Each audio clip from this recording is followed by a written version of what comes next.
There is a story within every man that is both ancient and timeless. The journey from boyhood to manhood.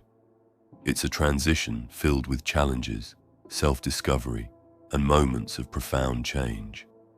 For some, this passage is clear, marked by milestones that signal the death of the boy and the rise of the man. But for others, it's a process that drifts in and out of focus, like a flicker of a flame in the distance. It's a journey of letting go, of shedding what no longer serves you, and stepping into the fullness of who you are meant to become. To understand this journey, you must first acknowledge that the boy within you must die if the man is to rise. Every story begins with a call to adventure. From an early age, the boy is filled with dreams, desires, and curiosity. He is impulsive, driven by passions and emotions, yet often lacks the understanding and wisdom that only time and experience can bring. It's not that the boy is inherently weak or flawed, but rather that he is still in the process of becoming. He is a vessel of potential, yet he needs to face the realities of life, the hardships, and the lessons that will strip him of his naivety and prepare him for what lies ahead. The call to rise is present in every man's life. It whispers in moments of frustration, in moments of yearning, in those quiet nights when you wonder if there's more to life than the comforts you've known. It asks you, will you step into the man you're meant to be?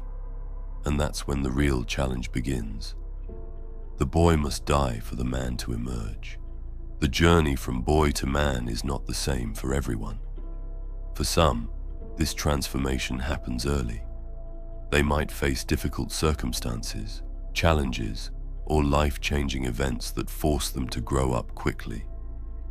For these boys, responsibility may come sooner than expected, whether due to the loss of a parent, the need to take care of siblings, or surviving hardships that demand resilience. These early experiences force them to let go of childish behaviors and quickly adopt the mindset and responsibilities of an adult. In such cases, the boy dies early, and the man rises almost out of necessity. On the other hand, there are boys who take much longer to embrace manhood. For some, this transition is delayed by external factors, like an overly protective environment, a lack of discipline, or a culture that allows them to remain in a perpetual state of adolescence. These boys are not bad or defective. Instead, they are often insulated from life's hardships or held back by their own fears. It might take years of self-reflection, painful experiences, or moments of despair before they realize that the man within them must rise. The boy's death doesn't happen until they confront their own weaknesses and realize they can no longer hide behind their excuses or the safety of boyhood. Some boys never make the full transition into manhood. They live their lives always caught between youthful impulses and the responsibilities of adulthood. They remain trapped in a cycle of avoidance, evading the challenges of maturity through constant distractions, addictions, or escapism. Their unwillingness to face discomfort, to endure the necessary hardships of life, keeps them tethered to a version of themselves that is incomplete. The boy, in these cases, never truly dies, and the man never rises. These individuals often struggle with relationships, personal fulfillment, and even their own sense of identity, because the man they were meant to become is forever out of reach. At some point, every boy finds himself at a crossroads. It may come in his teenage years, his 20s, or even later in life, but eventually he faces the reality that the boyish dreams he once held may not be enough to sustain him. The youthful desires for pleasure, comfort, and escape become hollow and unfulfilling. Life presents challenges that demand more than youthful energy. This is where the problem lies. The boy is trapped in a cycle of immaturity, evading responsibility, seeking instant gratification, and avoiding the hard truths about life. He's distracted by shallow pursuits, lacking the deep understanding and self-control that only a mature man can cultivate. He's at the mercy of his impulses and desires, swayed by every passing whim and emotional high. He is not yet capable of seeing the bigger picture, of understanding the necessity of sacrifice, effort, and discipline. What the boy doesn't realize is that this behavior comes at a cost. It stunts his growth and prevents him from reaching his full potential. He may feel lost or confused, wondering why happiness seems elusive despite all his pursuits. The boy must eventually confront the fact that these distractions will not bring him the fulfillment he craves. The transformation is not easy. The boy must face the harsh reality that in order to grow, in order to become a man, something within him must die. It is the death of old patterns, of old thinking, of the childish tendencies that have held him back. It's about letting go of the need for validation, the thirst for comfort, and the fear of failure. This is the painful part of the journey, the shedding of innocence. It's a rite of passage, often uncomfortable, sometimes brutal, but always necessary.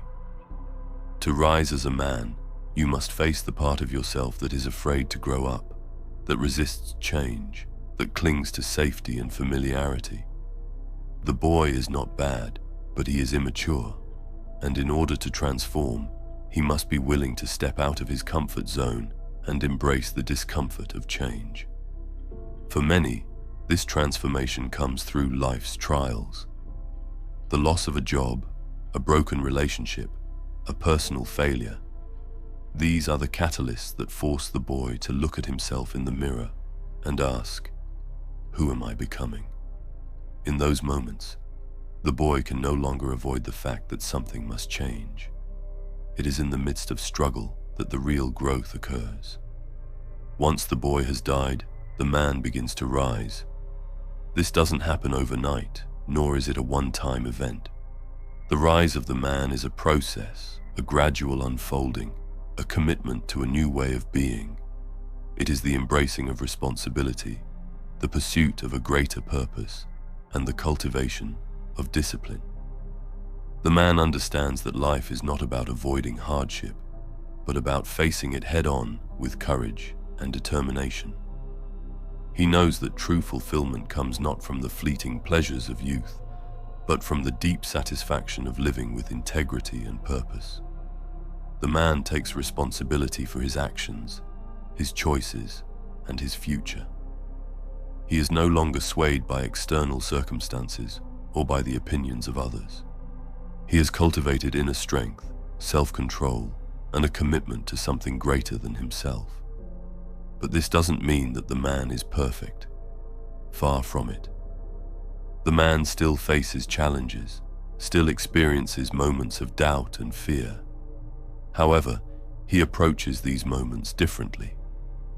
He doesn't retreat into old patterns or distractions. Instead, he faces his fears, confronts his weaknesses, and continues to grow. In the rise of the man, there is a profound sense of freedom. It is the freedom that comes from knowing who you are, understanding your purpose, and living in alignment with your values. The man is no longer trapped by his desires, his ego, or his past. He is free to live fully and authentically, taking charge of his own destiny. When the boy dies and the man rises, the world opens up in ways that were previously unimaginable. The man is able to create meaningful relationships, pursue meaningful work, and live a life filled with passion and purpose. He no longer feels lost or confused. He knows where he is headed and understands the importance of each step on his journey. The rise of the man brings with it not just personal fulfillment, but the ability to positively impact those around him. A man who has embraced his transformation becomes a source of strength and inspiration for others. He leads by example, showing those who are still in the grip of boyhood that there is a better way to live, a way that leads to peace, strength, and joy. Moreover, the man finds balance in his life. He understands that life is not about extremes, but about harmony. He knows when to push forward and when to pull back, when to take action and when to reflect. This balance is the fruit of his growth, and it allows him to navigate life's challenges with grace and resilience. The true legacy of the man lies in what he passes on to the next generation. Just as he had to go through the process of shedding the boy within, he now has the opportunity to guide others through the same transformation. The man becomes a mentor, a guide, and a teacher. His life becomes a testament to the power of growth, discipline, and self-mastery. The man understands that his life is not just about himself. It is about the impact he has on those around him, the legacy he leaves, and the example he sets. He sees the bigger picture and recognizes that the death of the boy within him is not just for his own benefit, but for the benefit of all those who will come after him. The journey from boyhood to manhood is not a linear path. It's a process filled with setbacks, victories, and lessons learned along the way. But the essence of the journey remains the same. The boy must die for the man to rise. The death of the boy is not a tragedy, but a necessary part of life. It is through this transformation that we come to know who we truly are and what we are capable of achieving. In the end, the boy and the man are not two separate beings, but two sides of the same coin. The death of the boy is the birth of the man, and in the rise of the man, we discover the fullness of our potential, our strength, and our purpose. This is the journey every man must take, and when he does, he will find that the world is waiting for him to step into his true greatness. If you made it until here, leave a crown emoji in the comments. I'm doing a little experiment, and I want to see how many of you reach the end and are truly willing to finish what they start. And remember, live with honor or die a coward. Thank you so much for watching. Take care and stay strong out there.